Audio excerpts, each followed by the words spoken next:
All right, what's going on? Today we're going to be talking about if you don't know what to do, just start something. And for the last week, I've been so busy and I've honestly haven't had the time or chance to record or really think about something I wanted to talk about. And if you guys are new here, my name is Ruben and I like to talk about all things faith, fitness, and hobbies, particularly Pokemon cards. So if you haven't checked out the last previous videos, it's a mix of everything, right? But something that's been stirring up in my heart and just something I noticed with a lot of young men, especially a lot of young men I lead in the church, is that they're waiting for something to happen. They're waiting for something to fall onto their lap so that they start feeling good. Like they're waiting for like motivation to bite them in the butt to then start feeling really good about themselves. And also, side note, before we even get into it, I'm on a treadmill. It's downpouring outside. I have a portable treadmill, I don't even know, indoor treadmill, walking pad, whatever you want to call it. It's in the garage, and it's in the rig, so if I like fall while I'm doing this, I have something to grab onto. Anyways, so that's something that's been like stirring in my heart, just noticing a lot of young men waiting for something to happen in their life, like career life, just doing something. And I get it because I've been there before. I've been 20 years old before, 20, 22. Like I've been a young 20-year-old, obviously, and I was in the same shoes. I remember I didn't want to go to school. I was done with school, and I hated the fact that I had to force myself through school because that's the only way to be successful, is getting a degree, because my dad did that, or the pressures of my dad. And not to say my dad didn't lead me well and try to point me in the right direction. It's just that I didn't want to do that. I didn't like school. I didn't know what the purpose of school was for me.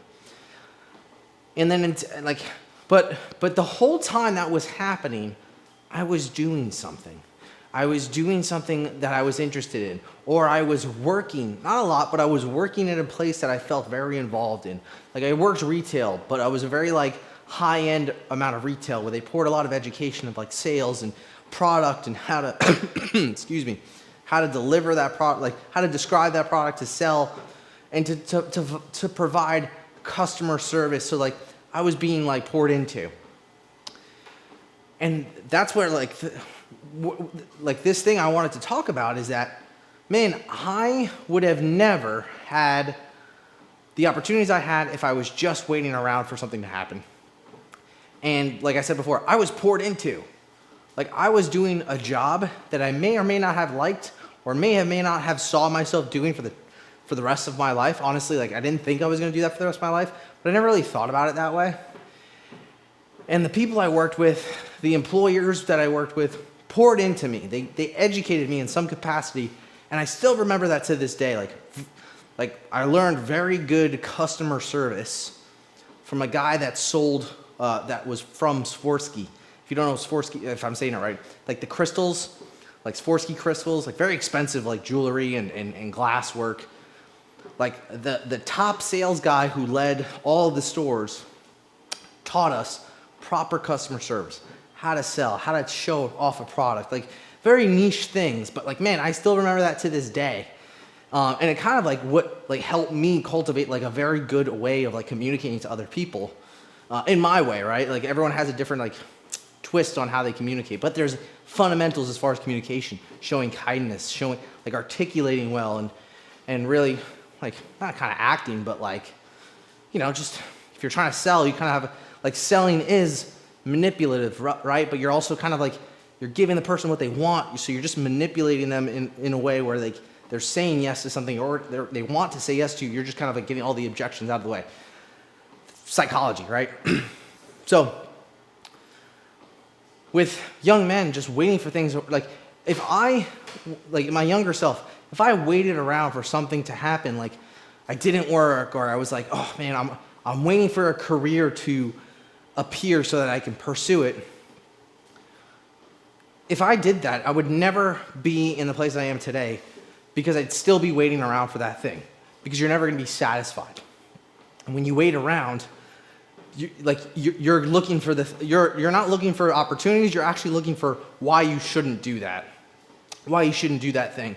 You're going to look for all the wrong reasons why you shouldn't do something. And that's what happens when you wait around. I think the most valuable lesson I took from back in the day when I was in my early 20s is that I was working and I was active in pursuing something. And even though it wasn't long term, like I didn't work retail long term, obviously, I don't do that. It led me to my passion, which was coaching people, being a personal trainer, which then led me to like literally run a gym, you know, and cultivate a community and be a leader in that and teaching people how to be healthy and how to do things the safe way and how to just breathe, be a breath of fresh air for people that were just trying to get fit and healthy. And if it wasn't for me just doing things, like just working, going to work and just developing different like skills that aren't necessarily, you wouldn't think that tie into like personal training, man, they freaking do. Like when I worked in retail and got poured into with like good education as far as like good customer service, I learned how to communicate better, especially in sales. So that when I moved over to the personal training side of things, I knew how to speak to people and get them to do what I wanted because I knew it was good for them, right? And that's the hardest thing. Personal training, it's not about how much you know, although that's important. It's how you take what you know and digest it in a way that, or say it in a way that it's digestible for the person that's getting trained so that they can perform it, right? Like not big words. They get like a 5th grade level, right? If I didn't do whatever I was doing back then, before personal training, I would have never learned how to communicate properly.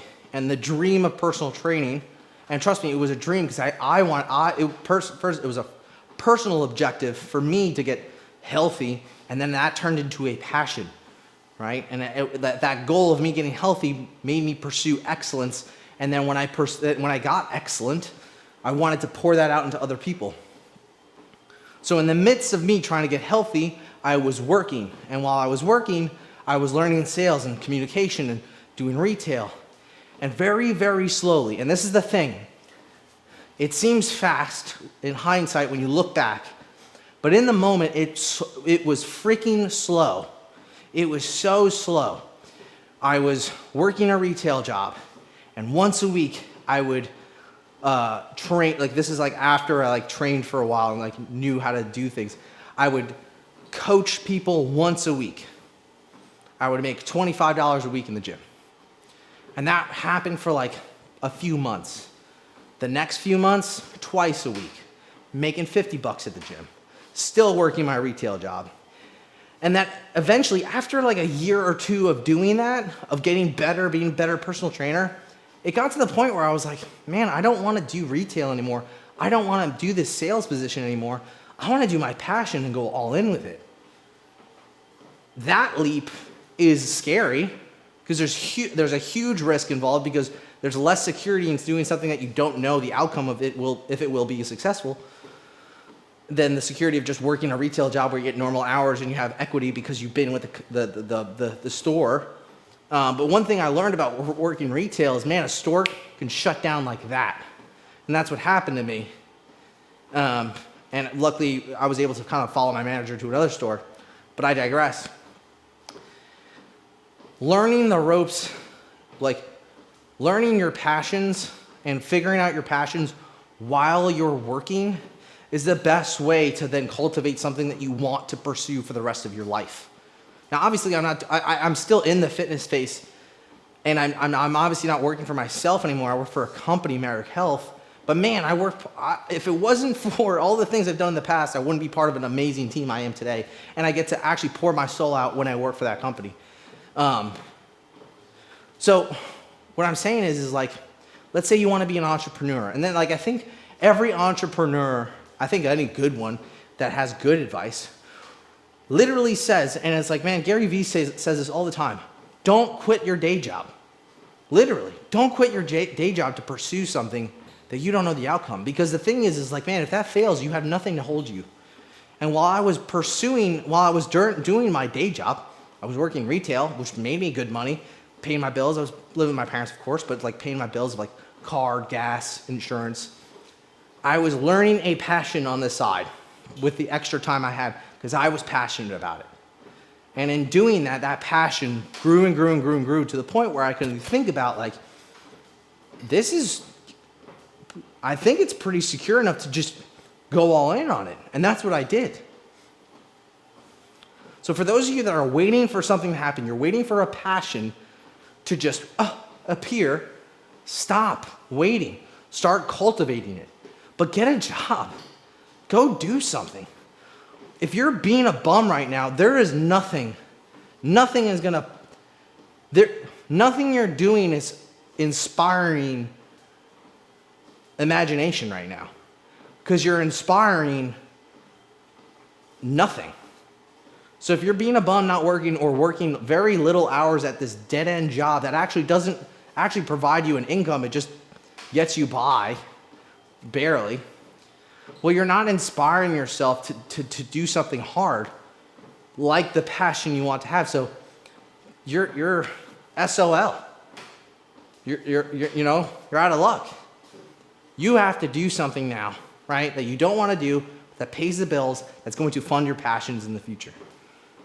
Like get that job. And you're young. It's not going to be a job you're going to do forever. Like if it's working at freaking a supermarket or Walmart, but it pays $15, almost $20 an hour, which is amazing, by the way. You get to pay for a car. You have money to do things. The money to do things is what can fuel your passion. And that's what it did for me. So you really need to stop waiting around, and you really need to start doing, like, not doing the thing you want to do, although you can start doing that now. Like, of course, get that passion, get that hobby. But even if you don't know what that passion is, do something that's going to, like, not let you be idle. And, like, I'll put it to you this way, and we'll bring faith into this. Man, idle hands is the devil's playground. If you are just waiting for, like for something, you're just going to fall away into something that the devil, the enemy, is going to want you to just be distracted with. Or you're going to fall into a lot of BS that you don't need to be falling into. Especially as a young man. I know. Start doing something. Start getting busy. Yeah, the job that you probably don't want to do, like working at a sandwich shop, is probably not ideal, right? But it keeps you busy. You feel passionate about what you're doing there, because doing good work makes you feel good. And that invigorates you to pour out into something else. But don't wait for that something else to just appear, because you're not cultivating it. All you're doing is bearing it further away when you're just idle. So that's what I wanted to talk about today. So mainly speaking to young men. As far as hobbies go, kind of taking a chill pill. And I digress a little bit. Maybe I'll make another video later this week about this, but kind of chilling out with buying cards. Number one, just sent out some cards to get graded, so I'm basically kind of like building some income with that.